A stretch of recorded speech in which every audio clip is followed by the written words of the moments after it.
kepuasan terhadap presiden atau pemerintah itu mencapai 80%. Dan setelah ada kasus di MK, intervensi, dan politik dinasti seperti sekarang, katanya turun menjadi 70%. Tapi oke lah, gitu ya, itu masih tinggi sekali. Tapi faktanya hari ini kalau kita bandingkan dengan suara elektabilitas Prabowo, itu jauh sekali dari 70 ke 40. Ada gap 30%, hampir setengahnya. Nah, ini kemana?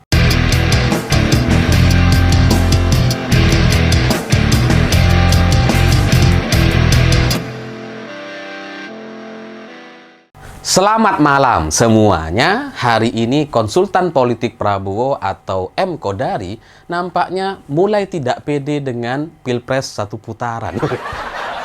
Karena sekarang dia mengajak orang untuk memilih Prabowo, tapi sekaligus mengajak orang untuk tidak memilih Ganjar karena katanya kalau kita pilih Ganjar suaranya hangus. Mulai tidak pede nampaknya gitu ya, karena kalau sebelumnya mereka kayak percaya diri sekali gitu, ini Pilpres satu putaran dan seterusnya. Tapi sekarang konsultan politiknya sudah turun tangan untuk berkampanye hitam. Mengajak orang untuk tidak memilih Pak Ganjar karena suaranya hangus. Kenapa sudah mulai tidak percaya diri? Apakah bansos-bansos yang disimulasikan sudah tidak bisa untuk memenangkan Prabowo? Sebelumnya kayaknya pede sekali gitu ya, mungkin karena ada bansos 500 triliun itu. Tapi sekarang di banyak lembaga survei atau banyak simulasi yang mungkin mereka lakukan, itu tidak memungkinkan bagi mereka untuk menang satu putaran. Tapi lucunya, alasan yang coba disampaikan, dikemukakan oleh M. Kodari ini jadi seperti terdengar receh sekali gitu. Karena dia bilang bahwa kalau Pilpres satu putaran, kita bisa berhemat 17 triliun.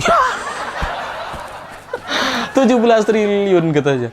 17 triliun kok dibahas. Itu nggak sebanding dengan kasus-kasus yang diduga dilakukan oleh Prabowo. Seperti misalkan pesawat bekas. Itu berapa puluh triliun. Belum kasus food estate dan yang lain, ratusan triliun gitu. Jadi kalau kita diajak untuk berhemat 17 triliun, sementara ancaman di depan mata adalah orang yang bisa merugikan negara ratusan triliun atau bahkan ribuan triliun selama 5 tahun, ya mending kita habis 17 triliun untuk menyelamatkan negeri ini. Mending kita 2 putaran dan kita bertarung melawan Prabowo gitu, dibandingkan berhemat hanya 17 triliun. Kalau kita ngelihat bagaimana Prabowo membeli pesawat bekas yang seharusnya bisa hibah tapi dibeli sama Prabowo, itu negara rugi berapa puluh triliun itu. Nggak sebanding dengan 17 triliun untuk menggelar Pilpres 2 putaran. Tidak sebanding sama sekali gitu. Jadi ya bagi saya, mari kita laksanakan Pilpres ini dengan jujur dan adil. Kalau memang tidak bisa menang satu putaran, mari kita melaju ke putaran kedua. Nggak usah takut-takut gitu. Nggak usah kemudian mengajak orang untuk tidak memilih Pak Ganjar karena suaranya hangus. Mana ada suara hangus ya, kecuali di zamannya Soeharto. Suara bisa hangus. Tapi saya paham gitu ya, kenapa konsultan politik atau M. Kodari ini kemudian berimajinasi bahwa di putaran kedua Prabowo akan melawan Anies. Saya ngerti gitu. Dalam imajinasi dia, Prabowo mungkin bisa menang kalau lawannya Anies. Tapi kalau lawannya adalah Ganjar di putaran kedua, mereka nggak punya kekuatan apa-apa dan mereka pasti kalah telak. Gitu. Makanya kemudian sekarang konsultan politiknya kayak mengajak masyarakat agar bisa memenangkan Anies gitu ya, bisa memenangkan Prabowo agar di putaran kedua Prabowo lawan Anies. Ya, tapi itu adalah imajinasi 2 atau 3 bulan yang lalu gitu ya. Kayaknya M. Kodari ini nggak update gitu ya. Situasi terakhir menunjukkan bahwa Prabowo akan kalah melawan siapapun kalau terjadi 2 putaran. Itu informasi terakhir yang saya dengar. Jadi Prabowo mau melawan Anies atau melawan Ganjar, itu pasti kalah. Kalau sebelumnya memang gitu, memang Prabowo ini bisa menang kalau lawannya Anies gitu ya. Memang gitu. Dan kalau ngelawan Ganjar ini susah mereka bisa menang. Tapi informasi terakhir menurut saya itu sudah tidak relevan. Karena Prabowo melawan siapapun itu pasti kalah. Karena kalau kita ngelihat gitu ya, di banyak survei yang dilakukan oleh bahkan lembaga survei yang cukup dekat dengan Prabowo Subianto, itu kan menunjukkan bahwa survei mereka itu hanya 40% atau di bawah 40%. Jadi tidak tebal gitu ya, tidak di atas 40%. Masih dalam range margin of error. Artinya suara Prabowo ini sejak tahun 2014 itu kurang lebih sama gitu. 30-an, 35% atau kurang dari 40%. Padahal dengan segala pengerahan, dengan segala tekanan-tekanan yang ada, itu ternyata tidak mampu untuk mengatrol suara Prabowo. Kenapa? Karena masyarakat sudah muak dengan intervensi dan kesewenang-wenangan yang dilakukan oleh beberapa kelompok yang mereka lakukan tanpa rasa bersalah. Seperti misalkan intervensi di MK dan kemudian mengubah undang-undang dengan sewenang-wenang. Itu kan membuat masyarakat muak gitu. Ya katakanlah di lembaga survei katanya anak muda nggak ngerti. Tapi faktanya hari ini di banyak kampus hari ini mereka menolak dinasti politik. Mereka menyatakan demonstrasi atau menolak dinasti politik. Itu faktanya gitu. Kalau kalian bilang bahwa masyarakat di bawah nggak ngerti soal cerita-cerita di elit dan sebagainya, coba aja tanya gitu. Coba datang ke desa-desa. Mana ada orang yang suka dengan Gibran?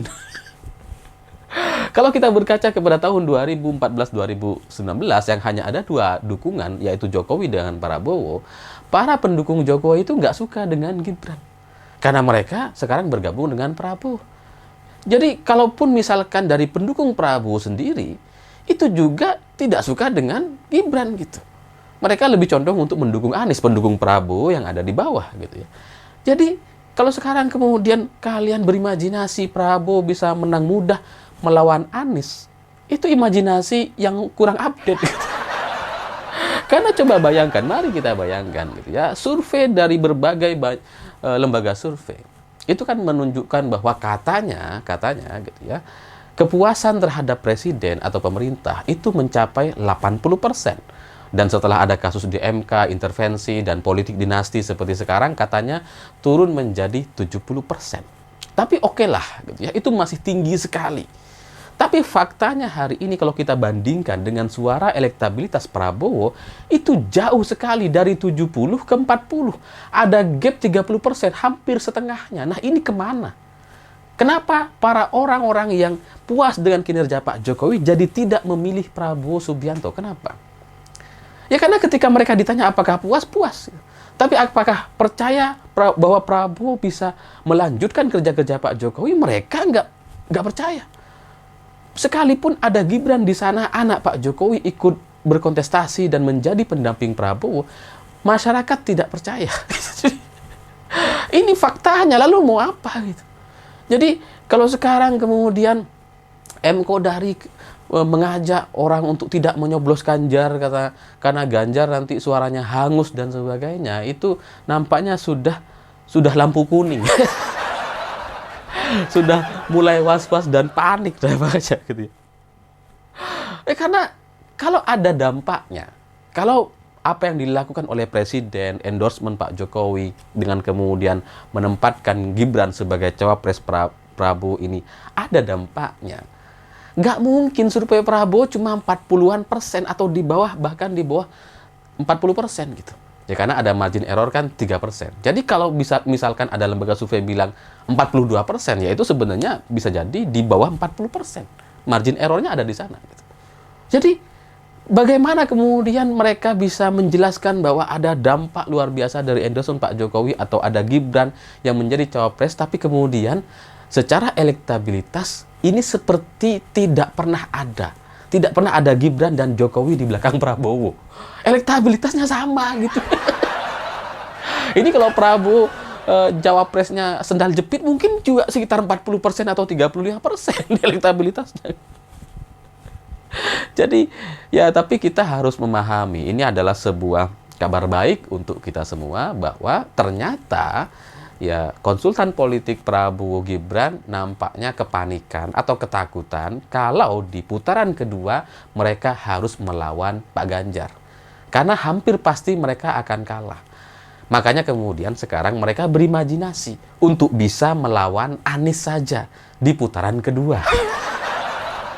Ya biasa, mereka kan berharap lawannya mudah gitu, supaya kans mereka bisa menang. Karena kalau misalkan mereka yakin bisa menang, nggak perlu kampanye-kampanye seperti ini. Mau putaran 1, putaran 2, kita hadapi, kita kalahkan. Sama seperti pendukung Pak Ganjar gitu. Mau putaran 1, putaran 2, kita siap. Mau lawan Anies atau lawan Prabowo, kita siap. Nggak usah pilih-pilih. Gitu.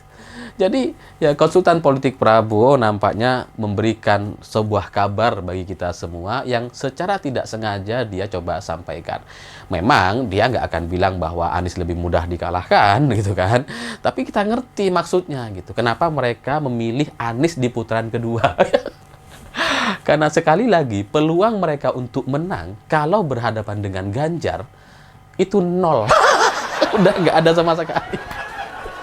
Bahkan kalau tidak ada operasi-operasi BLT, operasi-operasi Bansos di Pilpres 2024, besar kemungkinan Pak Ganjar bisa langsung menang 1 putaran di bulan Februari. Saya pikir itu. Terima kasih sudah menonton.